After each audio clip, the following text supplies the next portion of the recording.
balikan si Brother Arvin Capasilio. Brother Arvin, muli magandang gabi sa iyo. Yes, magandang gabi po ulit. At magandang gabi ho pala kay Sister Leia at kay Brother Deus. Ayun, dumating na pala si Ma'am Jo Bilisano, no, mula sa Russia. Sandali lang, Brother Arvin, ano. Dr. Joe, magandang gabi po Yes, sa sure. inyo, ma'am. Magandang gabi po muli sa inyong camp ng Gabi ng Misteryo, sa inyong mga guests. Magandang gabi po sa inyong lahat. Mhm. Kumusta po kayo, ma'am? Ma'am Jo? Masaya po dito dahil hindi mainit. Maraming bulaklak. Green ang kapaligiran. Mukhang iniinggit mo kami, ha? Dito kahit umuulan-ulan na, Ma'am Jo, mainit pa rin, ano? Ayan. And of course, ating pinag-usapan po ngayon mong gabing ito, Ma'am Jo, tungkol po dito sa mga messages and mga maaring mga pangitain, ano? Sa palagay ho ba ninyo, Ma'am Jo, bakit ganito, may mga ganito mga senyales na ipinapakita po sa atin ang kalikasan at ang mga nilalang? Dahil meron pong kailangan ayusin sa ating pong pamumuhay, sa ating pong pangangalaga ng ating planeta. Mabait po ang ating mga kaibigan at ang lahat ng mga elemento dahil hindi pa man nangyayari ay pina-forward na tayo, binibigyan na tayo ng paghahanda. Kaya kailangan po tayong makinig at gumawa ng paraan para hindi matuloy ang hindi mainam na mga nangyayari sa ating kapaligiran, lalo na po sa planeta. Oho.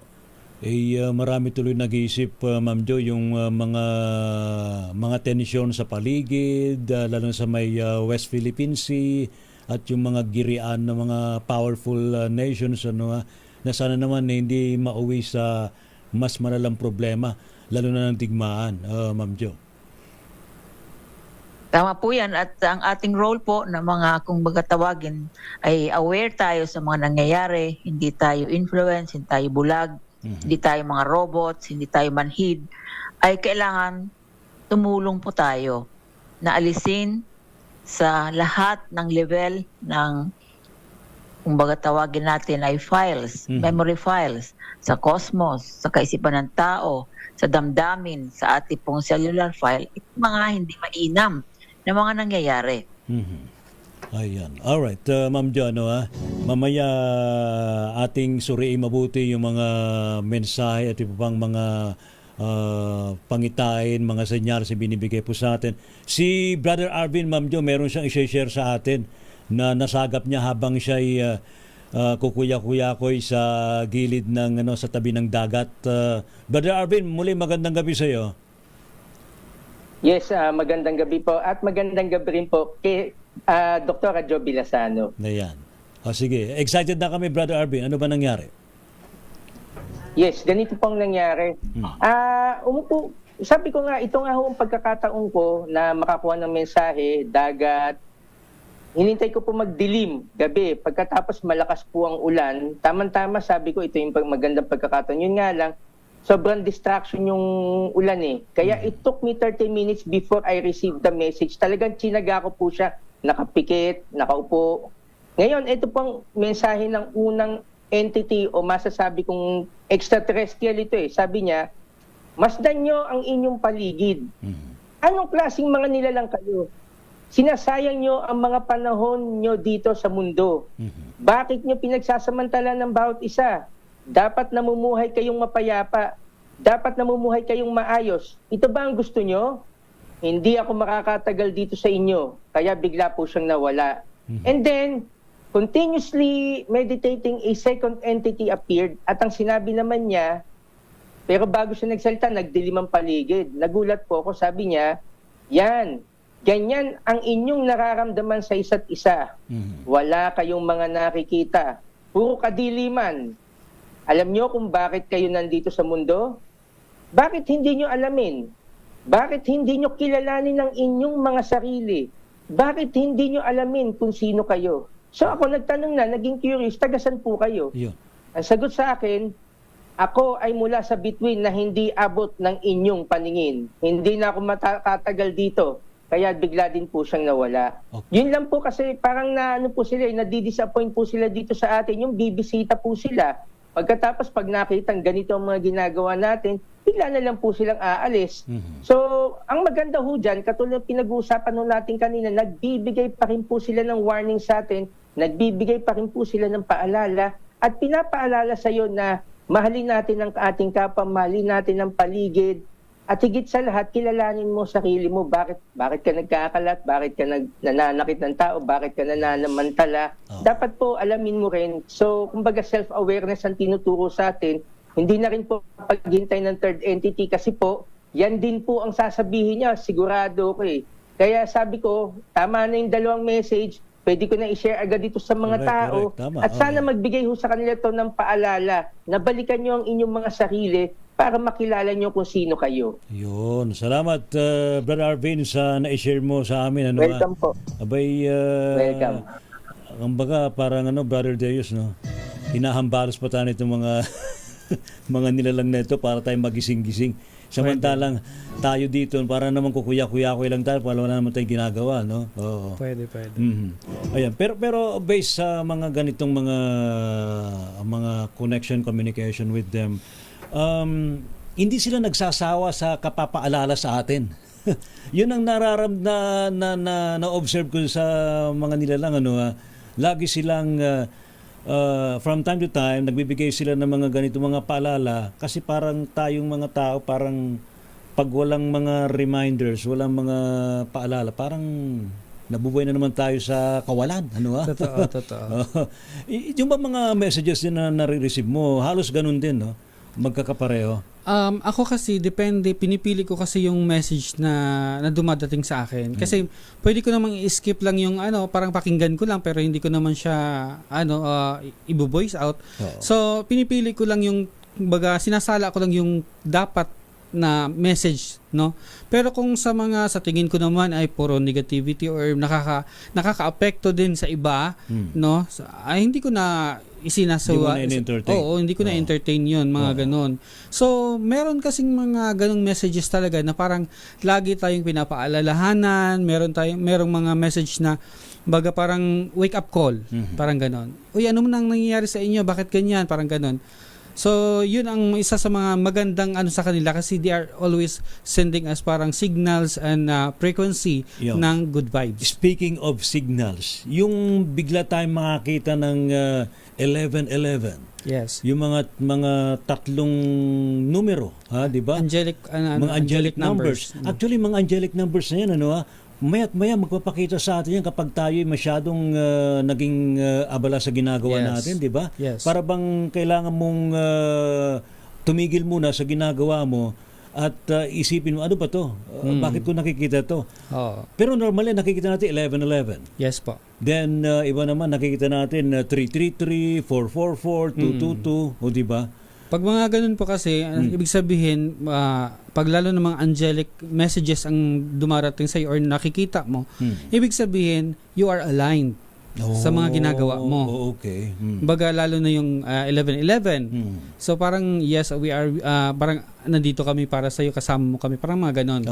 So depende po 'yan sa message at meaning ng bawat na numbers na binibigay nila. Ayan. Kasi kadalasan lang din naman nakakapansin yan is yung mga aware na din. Oo, totoo yan. At saka madali namang makuha yung meaning. In fact, available na to kay Google. Opo. I-Google lang ho ninyo yung mga meanings na yan, yung mga bawa 1111. Actually, pati nga yung frequency ng DCRH na 666 angel number din pala. Yes. Ang sabi ng iba, devil's number. Hindi ho. Angelic number. Mali ho kayo dyan. Kasi ang meaning ho nung 666 is a reminder to refocus and find balance in your life. Yes po. Alam na alam ni Google yan. Pero of course, tayo naman sa ating mga sarili, kung meron tayong nakita na ganyan mga numbers, meron ding personal na meaning yun sa atin. Yes. Itong mga general meaning lang naman ito pinapakita ni Google. Ganon din yung mga pagbabasa ng mga cards, right? Yes po. Merong general meaning at merong personal. Intuitive reading. Ng mga meanings. Alright. Si Ma'am Leia, muli magandang gabi po sa inyo, ma'am. Hello po. Opo. Kumusta naman? Hello po sa ating lahat. Opo, kumusta naman po ma'am? Ano mga recent na mga mensahe po na naiparating po sa inyo? Okay, ito nga po. So, ito nga po ang ang mga tao po kasi hindi po ba lamo na napakainit. Opo. Totoo naman po talaga. So, ito nga po ang magandang solusyon para hindi na maranasan ng ating mga anak balang araw o mga apo kung ano man. Ito po yon ang mensahe sa akin. Ang tayo po sa mga nakikinig, sa lahat po, inaanyayahan ko pong magtanim ng mga kahoy o mga halaman sa paligid. Kasi po, napakaganda po ang mas ma-feel natin ang hangin ng galing sa puno ng kahoy. Kasi sa panahon po ngayon, social na ang mga tao. Gusto naka-aircon, naka-electric fan. Yes. Hindi po maganda yan talaga sa katawan ng tao. Yung mga gadget. Isa po yan hindi po yan maganda. So ang mensahe po sa akin, ang mga lupa na bakante po o walang kagamit-gamit, walang tanim, Opo. bakit po hindi na lang natin taniman po para pagdating ng araw, hindi na po ganun kainit ang ating mundo. Opo. Kagaya na lang po nang nagtatanim tayo sa ating bakuran ng mga halaman, malaking tulong po yan sa ating mundo. Napakasarap po iparating po natin sa lahat na ang sarap mamuhay kapag maraming puno. Ayun. So Yan po ang sabi nga ho diyan, ang sabi nga ho diyan Ma'am Leia, abay dapat damihan pa natin yung pagtatanim ng mga puno, Huwag nating babawasan, huwag nating tatabasin, ha? Kasi kapag tinabas na pinagpuputol-putol natin mga yan, bumabalik sa atin yung kalamidad. May baha, may landslide, di ba? Yun ang nangyayari sa atin. Totoo po yan. Napakasakit sa akin na nakikita ko yung mga taong umiiyak po, hindi ko na lang po isa-isahin kasi baka aabot po tayo ng kinabukasan. So, marami po ang gustong i-share pero yun nga po ang sa akin na magtanim po ng mga halaman. Opo. Kagaya na lang po ng mga nawala. Yan, okay lang po. Nandito pa tayo. Ayan, okay. Yes, ma'am. Yun po. Magtatanim po ng mga halaman and kagaya po ng mga nakikita ko pong mensahe na magkaisa po tayong lahat. Yan po ang gustong mangyari Hindi sa atin. nag-aaway-away. Magkaisa po tayo magmahalan. Opo. Kasi tayo lang po ang nandito sa mundong ito. Totoo po yun. Hindi natin kailangang mag-away-away. Kailangan magkaisa po ang lahat. Yes. Yun po ang Thank you so much. parating. Opo, maraming salamat Ma'am Leia. Ma'am Jo, balikan ko lang binabanggit din ni Ma'am Leia, i-rate natin to dun sa nung buhay pa si Engineer Orihuela, Engineer Serapin Apin, Orihuela, ma'am. Binabanggit na rin niya noon about sa mga puno-puno na dapat tuloy-tuloy yung pagtatanim ng mga punong kahoy, Ma'am Jo. Tama po, nung nagcha-channel po siya doon sa syudad. Sa Ciudad Verdadero, kung maalala natin, ay sumisigaw yon ng pasasalamat sa kanyang kapatid na araw, tubig, hangin, at yung mga puno, lalo na po yung mga pinagpuputol sa Sierra Madre, ay umiiyak daw yung mga puno at siya rin, si engineer din, ay umiyak noon. At nagsabi yung mga puno sa kanya at may pinaalala sa tao na kami ay sinira nyo, isang araw, ang ginawa ninyo ay babalik sa inyo. Kaya marami pong mga natabunan na mga villages nung nagkaroon po ng landslide. Yung po ay nakita ni Engineer Orihuela at binigyan po tayo ng mensahe. Tama po ang inyong alala, Ray. At ito rin na message sa atin ni Ma'am Leia ay tama po yan para sa lahat. Dahil bigyan naman po natin ng lugar ang mga puno. Hindi naman lahat na lang ng lugar ng planeta ay gawin natin na real estate development na mga areas.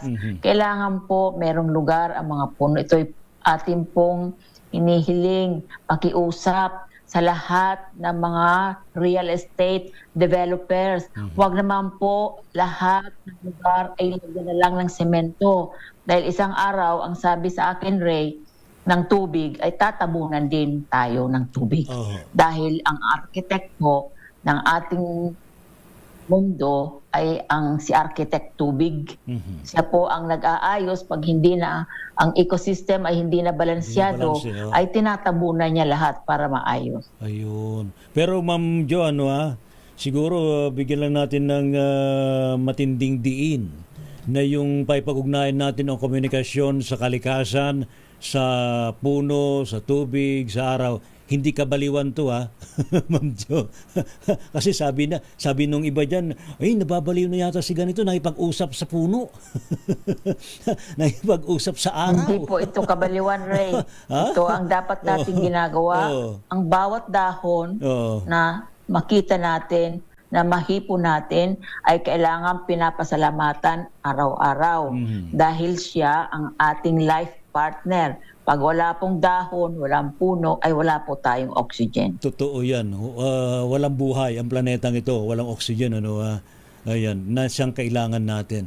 Alright, siguro sa ating pa ring mga kamisteryo, ay pasensya na at mukhang hindi tayo napasok sa FB Live at sana dun interaction ng ating mga kababayan. Pwede kayo makipag-interact sa live chat ng DCRH television sa YouTube, para magkaroon tayo ng mga palitan na mga kuro-kuro tungkol sa ating pinag-uusapan. Pero I think it's about time na i-share ko rin po sa inyo itong latest na message from a being from Agartha. Alam na ni Ma'am Jo kung sino. si Teacher Marcia. Ito, RHTV, parinig mo nga itong panandali ang talastasan natin. Gabi ng Misteryo. We try to tell you and everyone on this planet, especially human beings of the surface, to keep your eyes open and be alert. The threat of nuclear war is still on, and we would like to ask everyone to keep on praying. Visualize a good life in your lifetime, in your daily lives, and please, we would like to reiterate our appeal to everyone, to powerful nations, to set aside differences. If you have some conflicts, you have to talk it peacefully and agree very good deal, not using any weapon. Violence is not an option. You have to talk it peacefully. Okay. So tama pala yung mga interpretation ko. Yes. That's why we would always want to give everyone those messages to be careful in every step you make for your decision. This will be the future of humanity.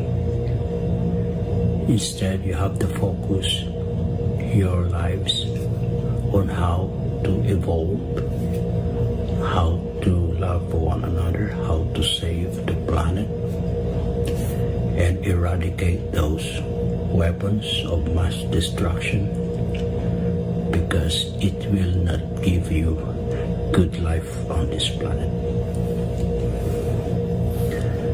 What else humans should do? Teacher Marcy.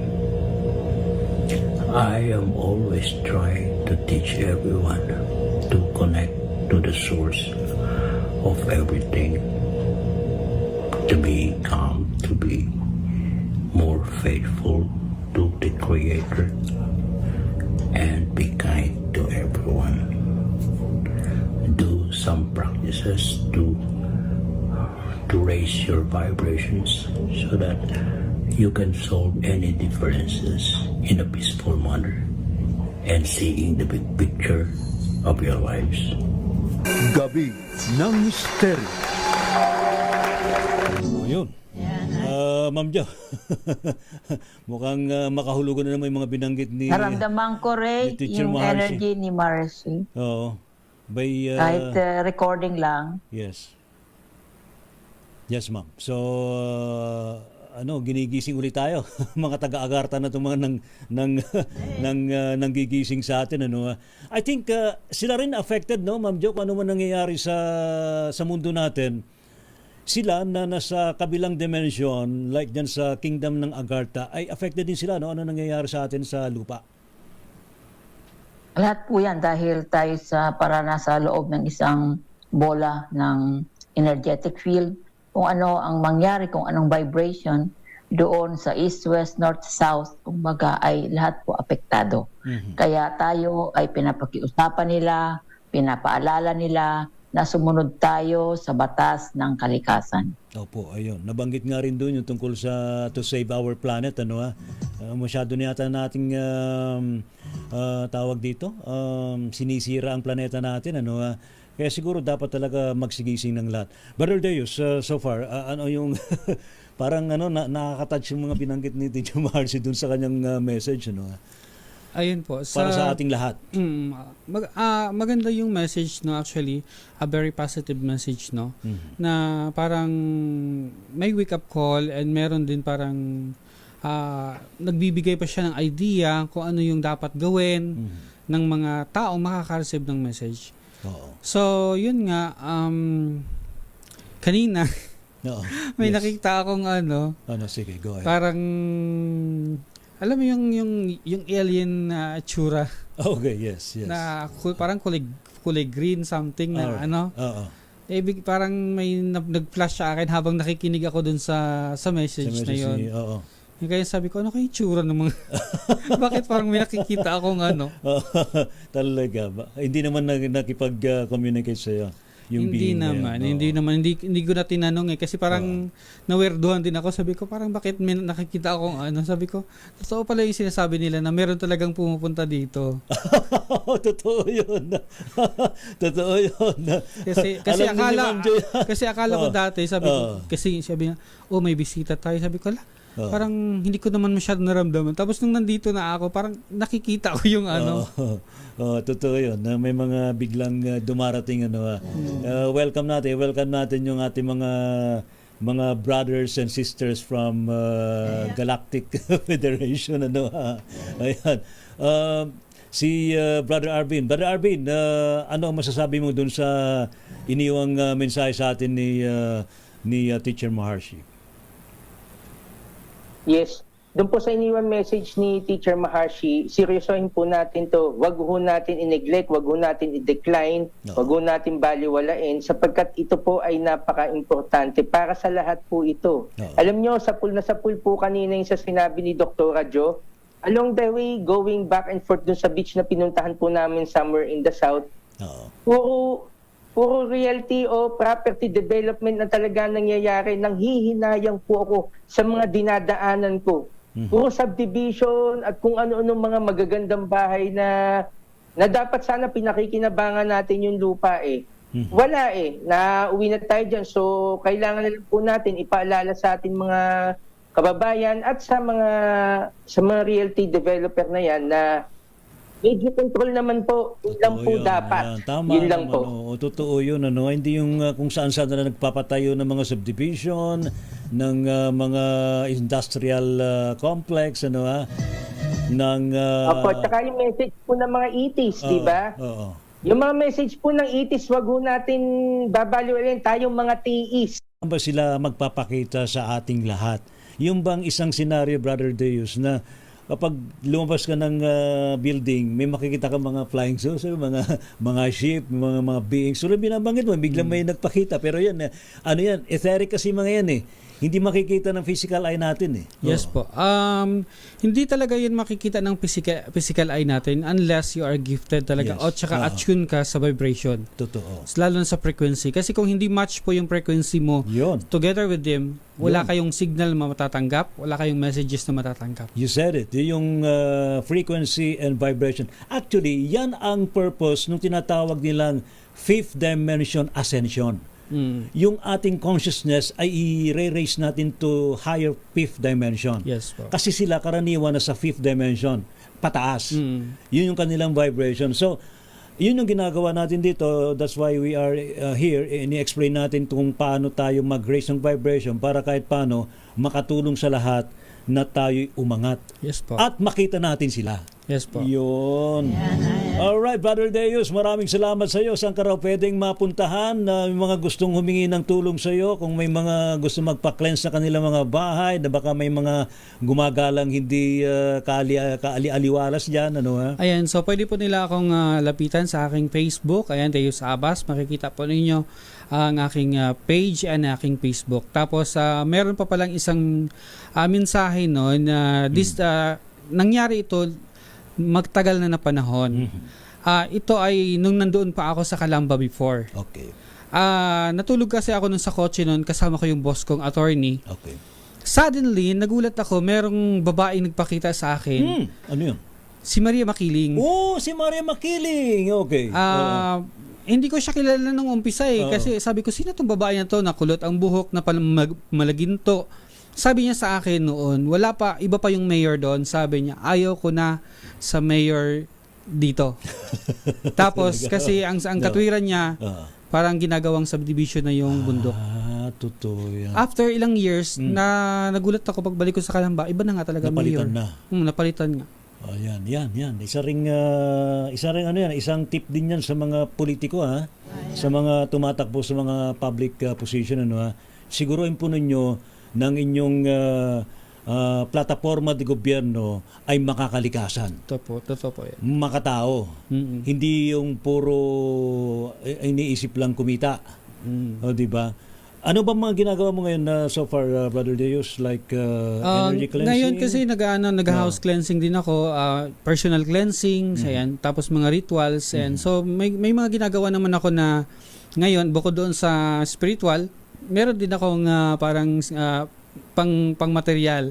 So mayroon po akong negosyo. So ayan po, sa lahat po na mga gusto magpaganda, ayan, pumunta po kayo sa Uniface Beauty Salon. Ayan, nasa Taguig po yan, Western Bikutan. Ayan. So, kay dyan si Brother Deus. Papasyalan din natin yun. Ayun po. Salamat, Brother Deus. Ano, ha?